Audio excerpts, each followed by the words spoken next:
everybody, welcome back to Glitz and Glitter. I've got two projects today. Well, it was going to be just this one, and then Kimberly, my admin on my Facebook group, asked to do a pumpkin, so I'm going to make her a pumpkin. And it's pretty straightforward, nothing fancy. The only thing I did first, she wanted a green stem, so I tried UV resin and it worked. So I just did it in layers. I probably did 6 layers. And cured it in between each layer just to build it up. So I'm not sure what it's going to look like. I might have to redo the lid if it looks like it's layers, but it's solid as a rock and I'm hoping it works fine. That way I don't have to cure epoxy overnight or whatever, a couple hours on the heat mat and then pour. She just wants a orange pumpkin with a green stem. Pretty easy. So that's what we're going to do with that one. This one I got from SHEIN. It's one of those I unboxed the other day, and looks like it's going to be a really pretty jar. And I was waiting for the Aurora powder that I've been stuck on for a few days, and I picked out this one, which has like a bluish, purplish, greenish tint. And I'm going to make sure I put enough in this time, not like the starfish I did for Kimberly the other day where I didn't add enough, and then I think on the second round I might have added too much, so I'm going to try to get it just right. This holds 10 ounces, this one holds 8 ounces. I'm just going to mix up 18 altogether of my epoxy, and we're going to start pouring. Pretty simple today.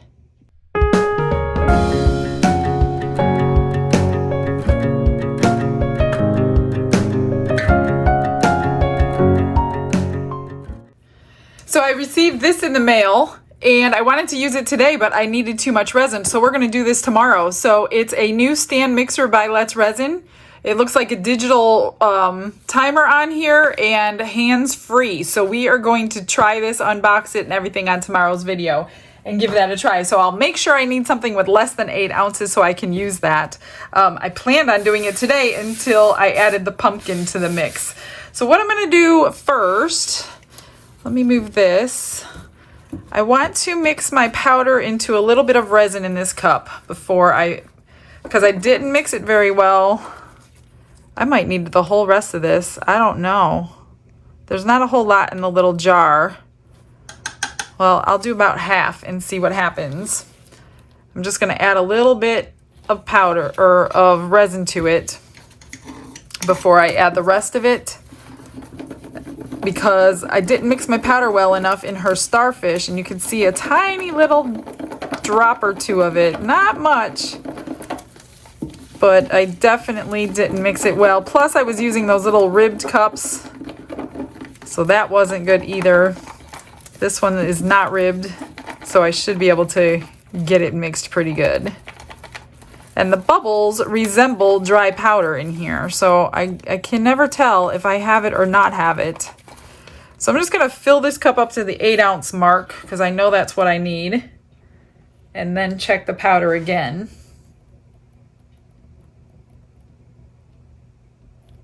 All right. Then we're going to stir it. I will put this through the vacuum chamber. I do have to change cups though, or split it into 2. I just want to see that effect. I could see the effect in there, but I don't know it's enough for the whole jar. So I am going to add more powder, which means I hope I mix it properly. Let's add a little tiny bit. I've been using this powder so much, I'm almost empty out of this one already. So I'm just going to mix and mix and mix. And then we're going to mix up the orange 2 different ways. I'm going to mix the orange first for the pumpkin, and that one doesn't really need to go through the vacuum chamber. Well, I'll put it through anyway. And then I'm going to hold back the lid to the pumpkin because I need to add some more alcohol ink to it to try to get it to match a little bit better than it does if you pour it all in one pour. Because the pumpkin is deeper, it always looks darker. Well, I don't know. I hope we could see that. I hope it's not just a clear. I feel like I need to add more, but then I don't know. I'm going to add a little more.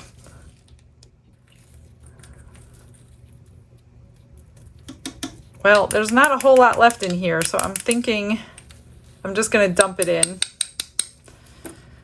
So that's the end of that one. Number 6 is gone. I will mix this up really well, put it through the vacuum chamber, and then we'll get this poured. You don't have to watch all that. Got it mixed. I'm just going to split it because I do want to wait. This does look pretty. Maybe I put too much in now. Too late now. Can't get it out. I'm going to split it in two so it doesn't bubble over in the vacuum chamber. And then let's get the orange mixed up as quickly as possible because I don't want this getting hot. Because I want them both to go through. Oh, this one's not open. I know I have an open one. Let me find it.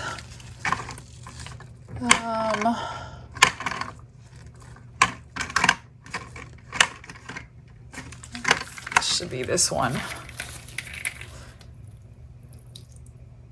I'm just gonna squeeze a bunch in there.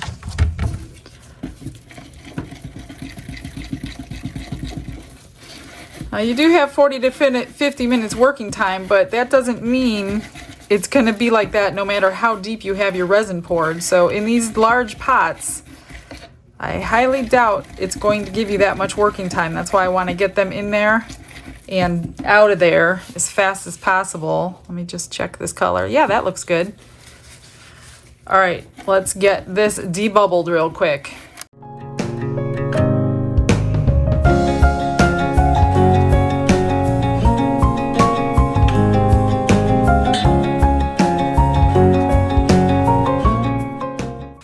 Okay, they're looking really good and nice and clear. I want to get this one poured first because it's deeper than those two.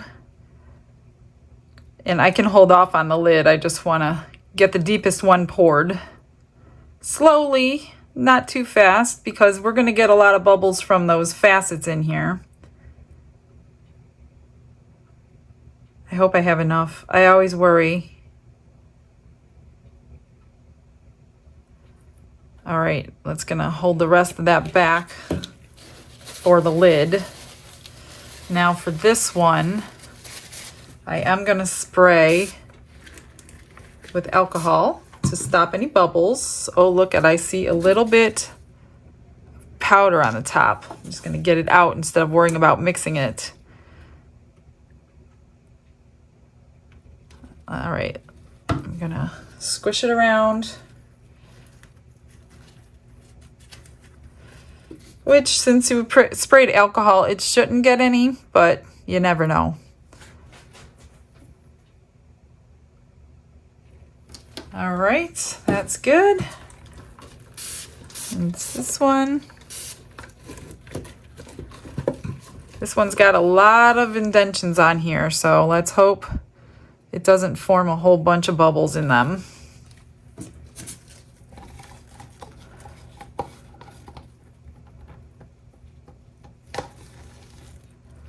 And let's hope we can see the color through all those indentions. Otherwise, we will know for trying it a second time, like the water ripple effect on those starfish the other day. You know that transparent alcohol inks works the best. So I hope I didn't waste the, oh no, I don't have enough. Oh my gosh, you gotta be kidding. I know I measured it really good. I'm like, oh, it's pretty much there. It's not a big deal. I know it said 8 ounces and I was super duper careful with water. I figured out why my water measurements weren't working. And it's because I wasn't going eye level with my cup here that I use to measure the water.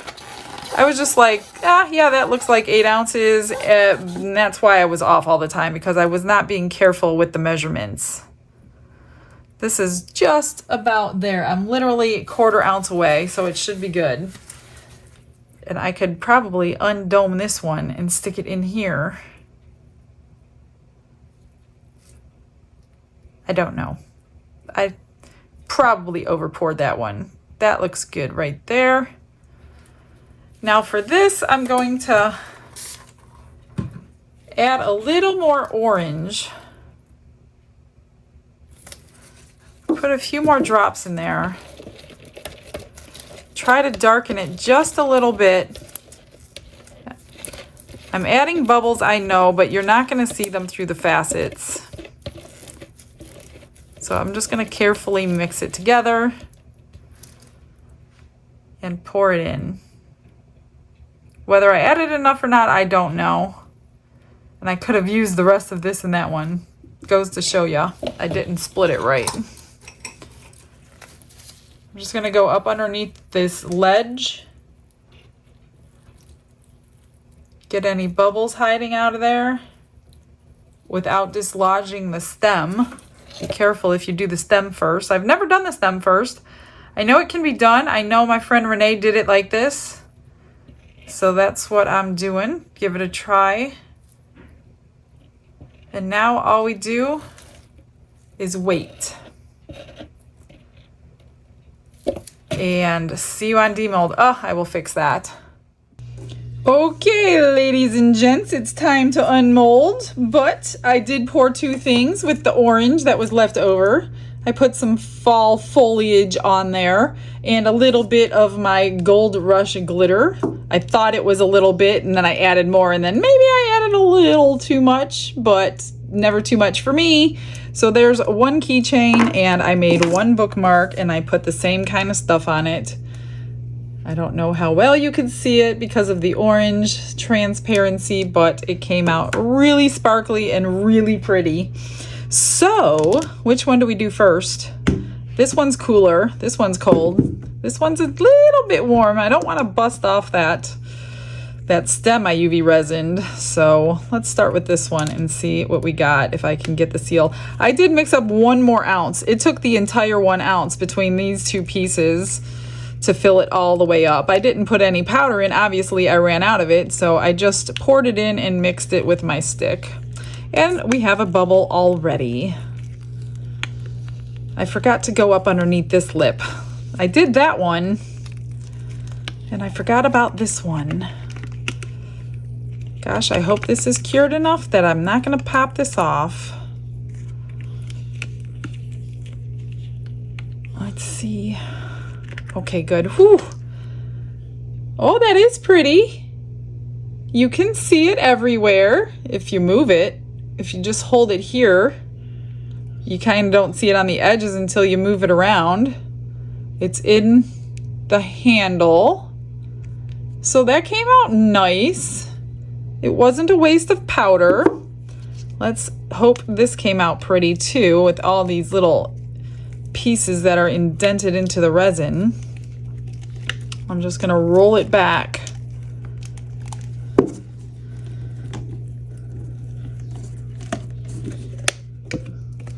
And rip it out. Sorry guys, you have to wait. If I have to wait, you have to wait.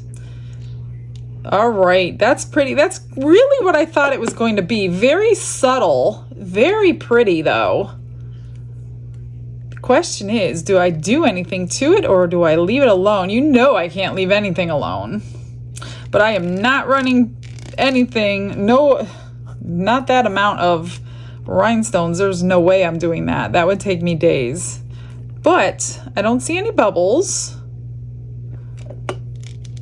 Well, there's a few in these. Yeah, there's a couple, but they're really hard to see. But they're there. There's a few. And the lid fits good. I do need to fill this in with UV resin. I will do that and cure that. And think about if I'm going to do anything to this. I don't know. That's a tough one. So let's try this one out. And please, please, please. Okay, good. It popped out. There. That's adorable. I've never done the stem a different color before.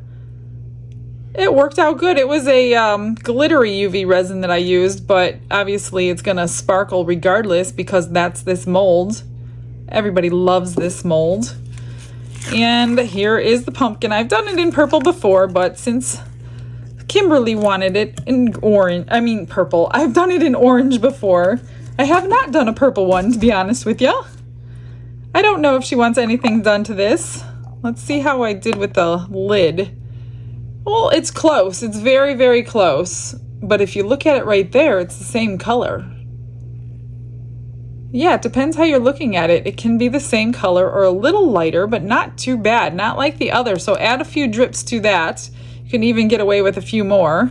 I do need to trim the bottom. And maybe see if she wants any embellishments done on this one. So let me find that out and we will wrap this one up.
I'm done. That took about an hour and a half. So she told me to go ahead and do what I wanted to. I put a little tea light in here, so it's like lit up a little bit. What do you think? You probably can't tell much because it's light in my room, but super cute. Maybe I'll turn the light off and get a final picture if it works. So that is the pumpkin. And I did use the gold pen because silver just didn't look too good. So gold looked better with the orange. And then I put green rhinestones around the edge of that. And I did even, you could still see the facets on these. That's why I colored them in. So there's your pumpkin, Kimberly. And her nickname when she was younger was Pumpkin. So I think it's perfect for her. And then this one, which I didn't think needed anything, ended up coming out beautiful. I put rhinestones around this two edges.